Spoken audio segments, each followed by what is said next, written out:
brown trout, rainbow trout, suckers, carp. There are so many popular species of fish that us fly fishermen fish for in streams and rivers. But are there some fish that we might be looking over? And some body of waters that might up your fly fishing game? That's what we're going to be talking about in Happy in the Fly today. Stay tuned.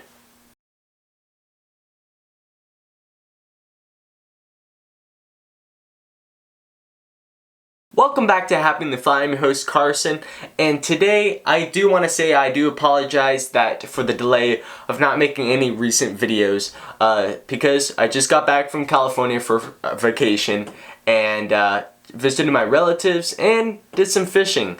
And there's a lot of different fishing over there than here in PA, and that's what I want to share with you today. So now, I was explaining just in the beginning of this video the secret of the species and the type of body of waters. I was explaining about those a little bit in the beginning of the video, and I want to explain to you what I learned from California, and I want to share with you about what I learned and how to fly fish lakes. Now, there's a bunch of names for lakes. There's still water. That's the only thing I know as fly fishermen say. But I just like to consider it lakes. It's just easier for me to know. There's many types of still water. Sometimes there's, even in streams and rivers, there's some really still water, so I just use lakes. And I just got back like about a week ago, and I decided, hey, it's about time that I should make a video on Happy in the Fly and explain a little bit what I've been doing and the type of fish I've been catching. If you looked at our couple posts, we have been catching a lot of fish over there in California. And the type of fish I've been catching are striped bass. Really fun fish to catch, totally. Totally different from anything else that is in PA or anything else like that. I was just using a really thick rod. If you were fly fishing for striped bass, I'd probably use 8, 9, or even higher or plus. Really big sturdy reel with it and some sinking line. But that's not really what I'm going to get into today. I'm not going to talk about, I might talk about a little bit about equipment and type of lines and flies. Of course, I got some flies here that I want to show you. That would help your game in lake fishing. Now, I'm not just going to be talking about striped bass the whole time, yet it is really a fun fish to catch. But there are some biological bio things that I've learned in these lakes about hatches, where the fish move, and how to catch them. Let's get into it. So, right now, I just got back. I got some flies on me that I'm going to show you. But first off, I'm going to start off talking about the environment that I've been fishing. Now, California's hot. I mean, it is hot. And in 7 a.m. in the morning, it's already 70, 80 degrees in the morning. 5 a.m. I had to wake up really early to get up and be capable to catch those fish. The fish did bite in the middle of the day, toward the middle of the, like around 12 o'clock, California time, of course. And I was catching fish left and right.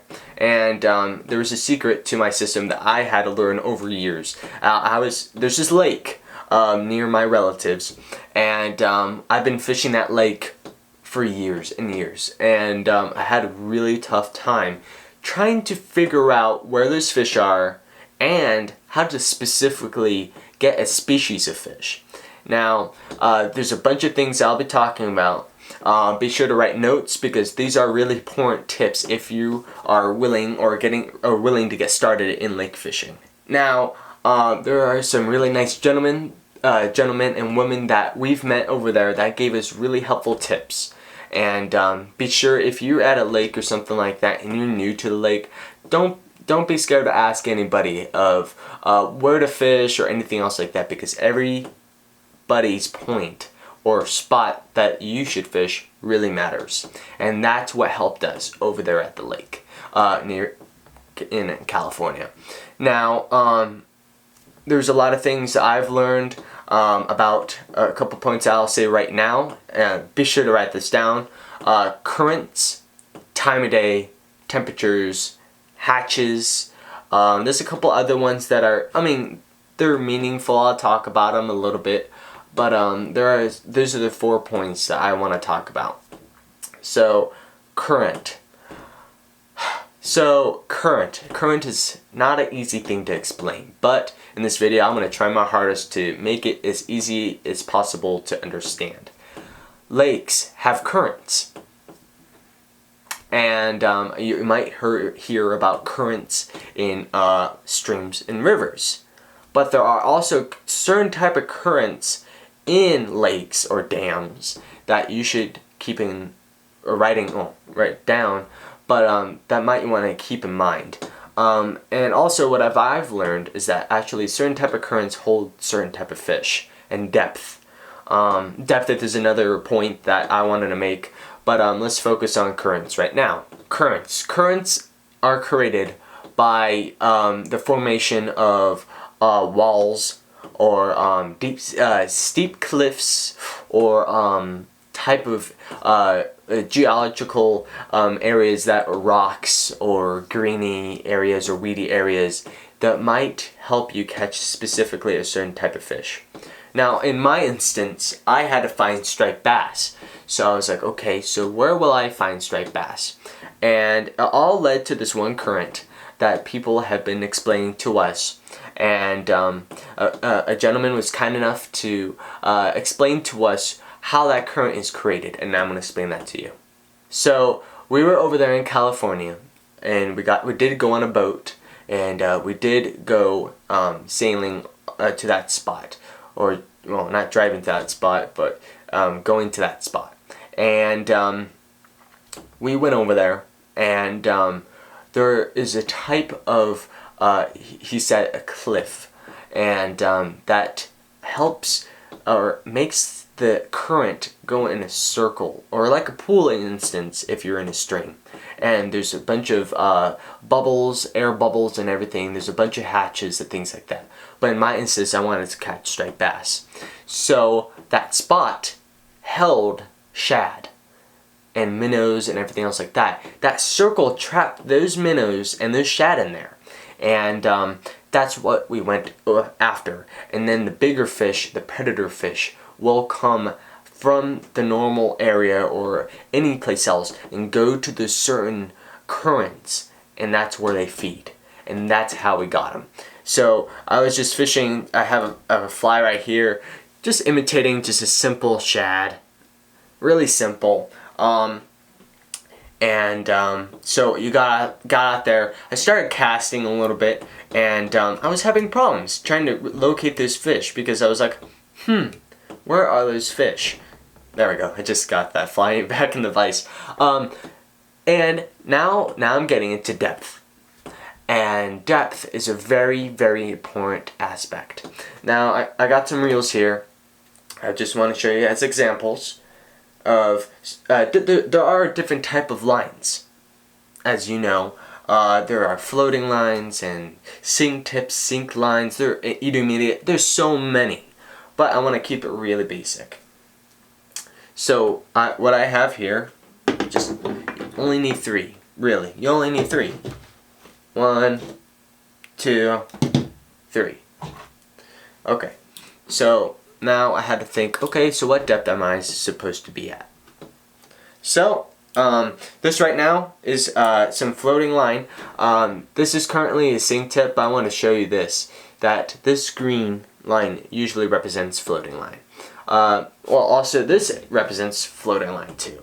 It's kind of a whitish color to it. So what I'm trying to explain is that the floating line is important, because if the shad, like for instance, I had to figure out what depth, right? And there's different type of situations. The shad either come up and they're being eaten by the bass, and they're trying to get up and get away from this bass, so they go really shallow. Okay, that's when the floating line comes in handy. Now another one. I'm just gonna go by this quick. Short, easy, simple.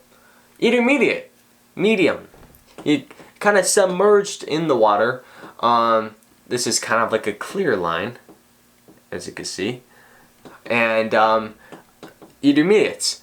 If the fish aren't so deep and they're not getting eating too much, they want to get down, stay cool, and get some oxygen.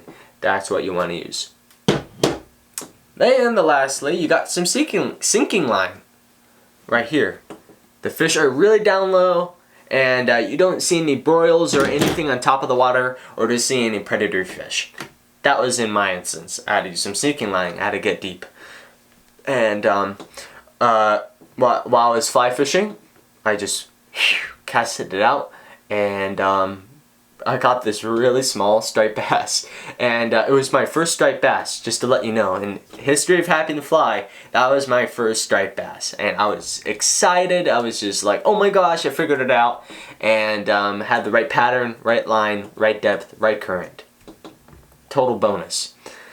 So I got that fish, and then I started catching more fish. And just to wrap it up quick, I started catching, as soon as I started catching little fish, I found this big school of fish. I did break off a couple times. It was so nerve-wracking. The rod, started bending and snapped off a couple times, snapped off 20 pound. And I did make the knot secure, just to let you guys know. And man, that was a lot of fun. But the point I want to say is that from that experience, I did learn this, that if you're fly fishing or want to get started fly fishing in lakes, there are different currents, and those currents hold different type of fish. And you should go on a map, a paper map, which is I love to use paper and look on it, like not on your phone or anything else like that, just to look at a piece of paper of your lake. And I would look at anything that has like a pointed edge or anything like that, or like a ridge or anything like that that comes out from land into the water. That's what makes those currents, and that's what makes those currents circulate and might hold some either insects, fish, or anything else like that. And only thing you need to know is the current depth. The hatches I mentioned before too. Hatches are important. Know what hatches that are in your lake, and take some like a small net with you. If you see an insect, just scoop it from the boat in, or maybe even if you're on land, scoop that insect in, see what it is, and match the hatch. That's basically what's in stream fishing and some lake fishing. So it's the same as it is in fly fishing, streams, or rivers. Match the hatch, and only fish I would find, if ever you're gonna find the fish that eats those insects, like about 80% underwater, is probably trout that eat those insects. You can use streamers. Streamers you can catch. There are a lot of fish you can catch on a streamer in a lake. And just look for those shelters, look for those down logs, look for those areas that you can find that hey, that looks kind of fishy. And you just cast in there, give it a try. It doesn't hurt. If you lose a fly, at least that you knew that you cast it out there and you're trying to get that fish, really. Because if you keep on doing that and you keep on practicing that, you will catch more fish, and I guarantee that. And that stands out with anything from streams and lakes. Both same aspect. Insects, if you're imitating insects, you're imitating to catch trout. If you're imitating streamers, you're going to catch, in my instance, striped bass. You're going to be catching pike. You're going to be catching maybe even trout too. Bass, smallmouth bass. You're going to be catching a lot of fish, and they're a lot of fun to catch too. And just to get out of the house, try something new. Fly fishing is all about getting new species, going to new bodies of water, learning more, meeting new people, meeting new friends, fly fishing friends, and just get together and fly fish. That's what it's all about. Visit new places. Try out different bodies of water. Try to get that huge muskie or something like that takes days or weeks just to try to figure out where they are and catch one. Just go on this adventure. That's what it's all about. And trying new things, finding new friends, finding new fly fishing friends, anything else like that. Just try new things, and that's what this tip is going to be on today, is trying new places. And you'll learn more things too. If you want to up your game in fly fishing, as I said at the beginning of the video also, go to those new places. Go to those places that you know that, hey, I'm not familiar with that. And there's something that, or you see other fly fishing in there, and they're catching a huge striped bass or pike. And you're like, man, I want to do that. Go do it. Try it out. It doesn't hurt. And search it up either on Google, Hacking the Fly. Maybe I'll post a video on some warm-water species. You could probably find the bass video on Hacking the Fly too. I was just using some poppers and some streamers. Here, I got one here too. So like, here. Simple streamer. Bucktail, right there. Ready? And then, gotta look creative. You can use, as I said before too, for warm-water species. Hey, don't forget the poppers, right? Frog poppers. I mean, this one's yellow, but doesn't really matter. Use some mice, have some fun, go at night, try to catch those big bass, try to catch pike. There's just a whole boatload of things that you can learn in lakes too. And just try it out there, try it out. Hey, leave a comment below if you have any tips on stillwater fly fishing. I would love to hear it. And if people are just trying to get started and watching this video, they will be glad to see that comment below too. And I bet I'll leave some comments below too. And just a couple of things I mentioned in the video, so you could just quickly write down a note. But just try it out, really. And it's a whole boatload of fun. Hey, I'm a competition angler. And I'm on the youth fly fishing team. I fly fish streams all the time. Really, try out new things. And you're just catching trout all day, right? And then 1 week later, you're just like, wow, you're on the internet or something, and you see this huge pike, or you see this huge bass, and you're just like, wow, I want to do that. It's capable with fly fishing. You just have to change up your gear, and you just adapt to the environment. That's all you need to do. Thank you for watching this episode of Hacking the Fly. Please to leave a comment below. I would love to hear a comment, or even if you want to give a tip or something like that, please leave it in the comment below. I would love to hear them. And be sure to like and subscribe. It really helps us and it innovates us just to make some more videos for you guys. And thank you so much for watching this video on Hacking the Fly. I'll be sure to make some more videos in this future. And stay fishy and have a great day.